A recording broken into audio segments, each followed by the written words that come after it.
Един път ще имам муза и всичко просто ще е по дяволите. Защото цялата сган тук от кучета, кокошки и котки ще реши да ми преебе всичко. Все едно живея в зоопарк.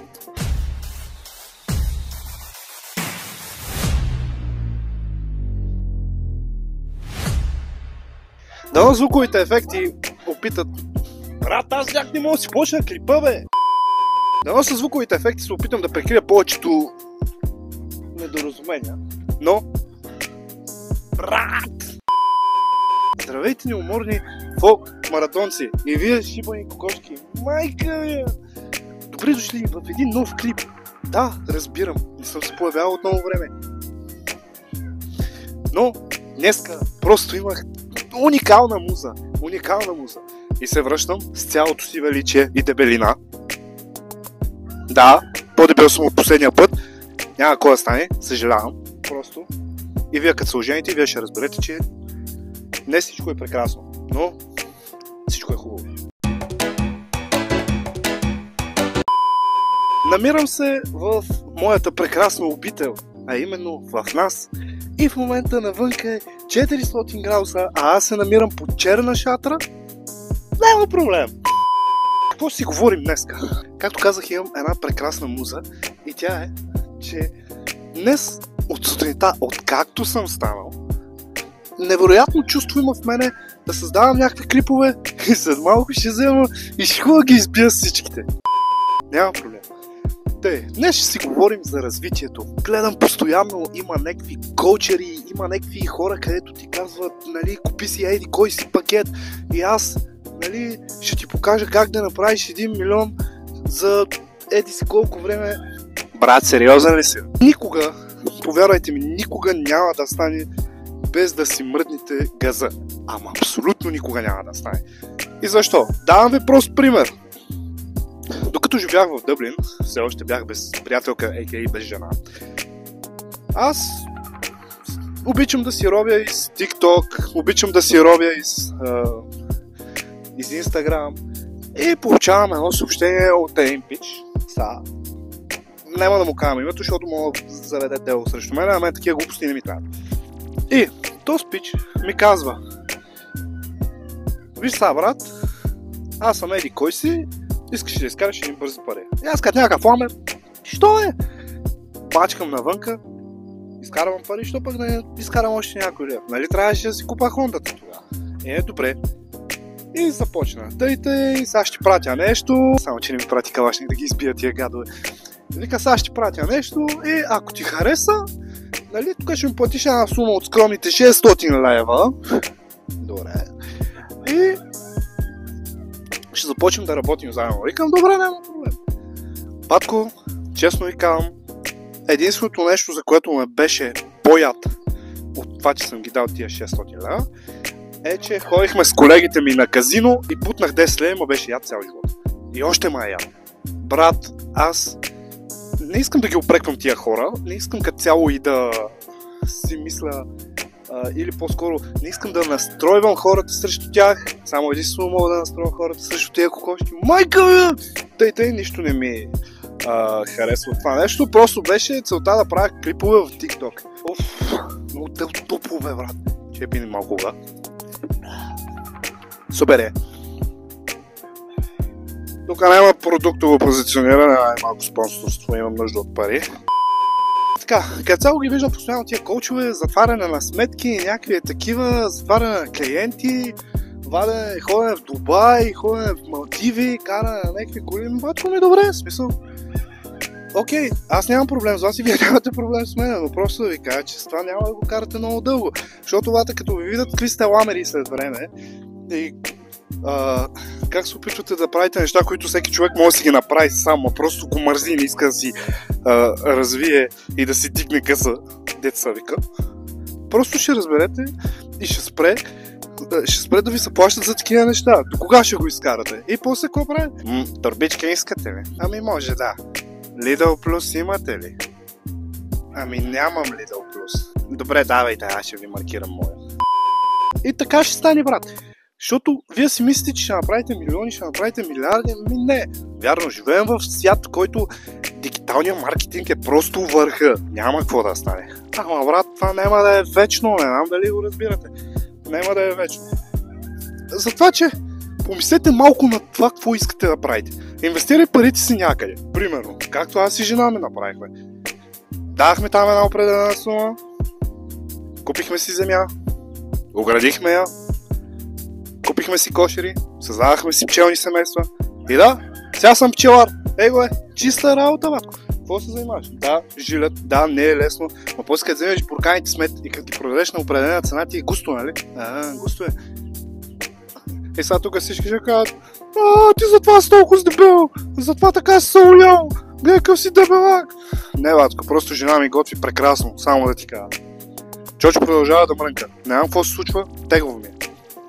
Също така, аз имам приятели, които избраха да се занимават с супер готини неща.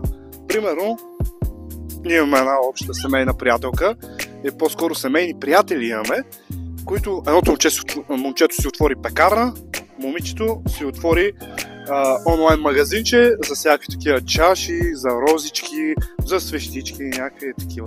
Линк в описанието. Деси и Себастиан. Пичуе? Ви сте много яки. Те си инвестираха парите правилно.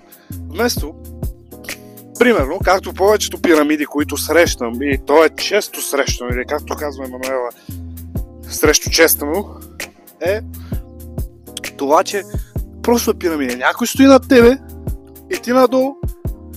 Батко, и вие го храните, той си прави парите, вие взимате там някакви 500 лева на месец, където като сервитьор аз ги изкарвах за половината месец, деца века, даже много повече съм изкарвал това. И брат, вие си мислите, че сте някакви, защото просто стоите пред компютъра, брат. Не сте. Не сте. Друго, какво може да се занимавате? С много различни неща. Направете си някакъв бизнес, който знаете, че ще ви носи дивиденти, ще ви носи доходи, ще ви носи така, че такива пари, че вие да сте окей и да не работите. Ама, брат, аз съм пред компютъра и бачкам и тук затварям клиенти и правя сумати неща и правя тук някакви клипове, рилчета, нали, качвам, занимавам се с социални мрежи. Брат, аз се занимавам с социални мрежи. И аз качвам почти през ден. И сам си обработвам клиповете. И няма да ти дам 30 лева вати или 50 или 100 лева да ми обработиш клипа, защото това го правя за 10 минути, брат. Защото не ме мързи. Защото не ме мързи. Затваряме клиенти, брат. Къде ги затваряте? Защото аз моите ги затварям в мазето. Брат, сериозен ли си? Сериозен ли си? Просто правете нещо. Открийте някакъв бизнес. Направете нещо. Гледайте ориз, бе. Гледайте картофи, бе. Гледайте лук. Направете нещо. Ама животновъдството вече му мина времето. Чочи, какво става сега? Дрази се от котката ли? Да. Докъде бях стигнал? Да. Занимайте се с нещо нормално. Не, за мен не е нормално и за мен не е окей да правиш някакви неща, които според мен са до време. Просто отвори си, направи си бизнес, занимавай се с нещо, прави реклами, даже маркетинга в повечето случаи реклами. Прави нещо, брат. Занимавай се с нещо. Има една Симона, между другото, която следа от известно време, мисля, че е маркетинг, се занимава с маркетинг и гледах в един подкаст, аз обожавам да слушам подкасти и гледам също, и я гледах.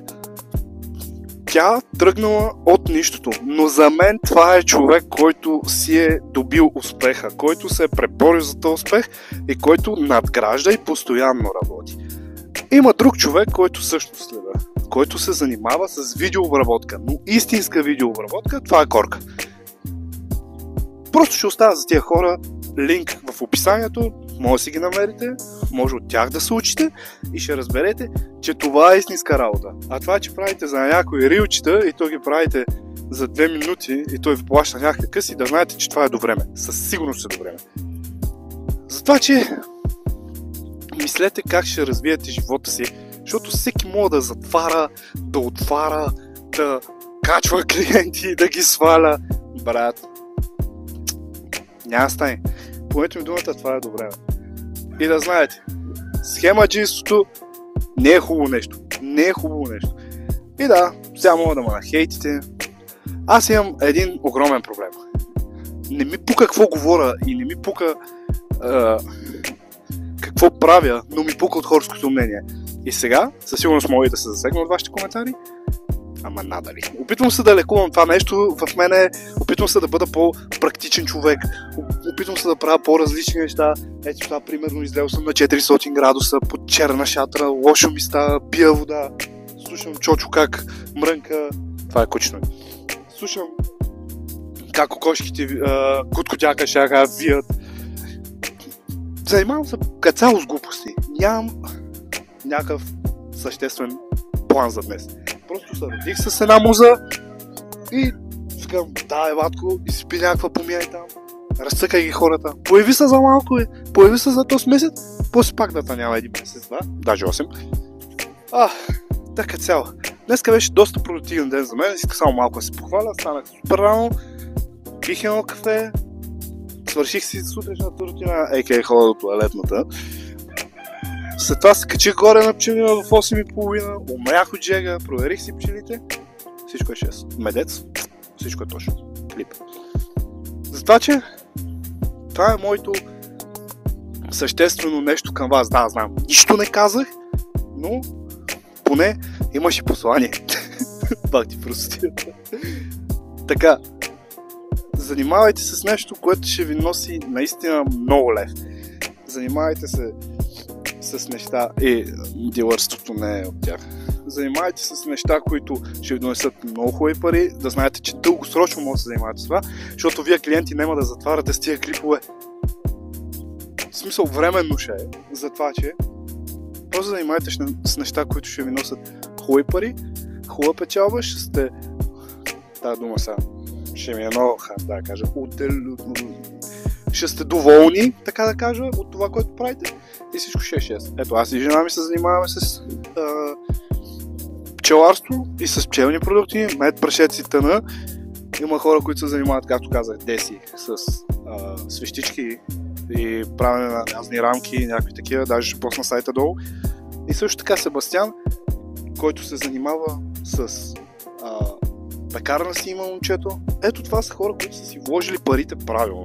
А вие си влагате парите в някакви коучове, които този човек ти е казал, аз ще ти помогна да изкараш 1 милион. Къде ти е милиона? Затова, че бъдете чил, защото каналът е Chill of Life. Не съм се появял от много време, не знам кога пак ще се появя, просто трябва да имам муза. Благодаря ви много. Аз бях Съни, или Сисо, или този дебелия, където са охранял, защото ядем много мед, или еди кой си. Беше ми много приятно. Чао!